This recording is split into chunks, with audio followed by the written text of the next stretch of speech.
સાંતલપુરના દાત્રાણા ગામે ગંદકીનું ભરપૂર સામ્રાજ્ય, ગ્રામ પંચાયતમાં અનેક રજૂઆત બાદ પરિણામ શૂન્ય. પાટણ જિલ્લાના સાંતલપુરના દાત્રાણા ગામે ગંદકીનું ભારે સામ્રાજ્ય ફેલાયું છે. ત્યારે ગંદકી દૂર કરવા દાત્રાણા ગ્રામ પંચાયતમાં લોકોની અનેકવાર રજૂઆત છતાં કામગીરી કરવામાં આવી નથી. ત્યારે ગ્રામજનોએ ગંદકી દૂર કરવાની રજૂઆત કર્યા બાદ પણ પંચાયત દ્વારા કોઈ કામગીરી કરવામાં નથી આવતા લોકો પરેશાન બન્યા છે. ગામના જાગૃત યુવાને અગાઉ પણ ગંદકી બાબતે જિલ્લા કલેક્ટર સહિત સાંતલપુર મામલતદાર અને ટીડીઓને આ બાબતે લેખિત રજૂઆત કરી હોવા છતાં પણ કામગીરી કરાઈ નથી. ત્યારે ચોક્કસથી દાત્રાણા ગામે તંત્રનું મૌન જોવા મળી રહ્યું છે. દાત્રાણા ગ્રામ પંચાયતમાં તલાટી કમ મંત્રી હાજર ન રહેતા હોવાનો આક્ષેપ પણ કરવામાં આવી રહ્યો છે. દાત્રાણા ગ્રામ પંચાયતની હદમાં આવેલ રોડ ઉપર પંચાયતની માલિકીમાં કેટલાક અસામાજિક તત્વોએ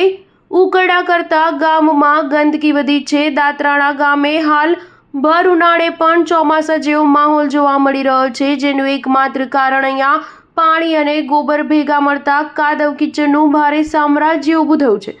તો બીજી તરફ અહીંયા આ કાદવ કીચડ વચ્ચે શાળાએ જતા વિદ્યાર્થીઓ અને નાના ભૂલકાઓ અનેકવાર કીચડમાં પડી જતા અકસ્માતનો ભોગ બની રહ્યા છે. અહીંયા ગંદકીના લીધે દુર્ગંધ તેમજ મચ્છરનો પણ ઉપદ્રવ્ય વધારે પ્રમાણમાં હોય, રોગચાળો ફેલાય તેવી ભીતિ સેવાઈ રહી છે. તો બીજી તરફ આ માર્ગ સાંતલપુર છેવાડાના વિસ્તારમાં આવેલ બોર્ડરને જોડતો માર્ગ હોય. અહીંયા આર્મી ટ્રક વારંવાર નીકળતા હોય, ભારે તકલીફ પડી રહી છે. ત્યારે દાત્રાણા ગામે વારંવાર પંચાયતના સરપંચ અને તલાટીને રજૂઆત કરવા છતાં આજ દિન સુધી કોઈ પણ પ્રકારની કામગીરી કરવામાં આવતી નથી અને પંચાયત પણ મૌન સેવી રહ્યું છે.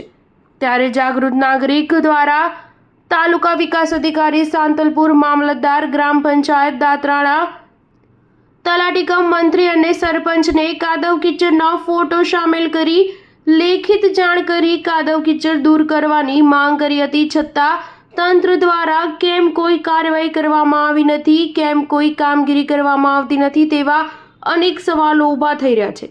Star news 7 Patan.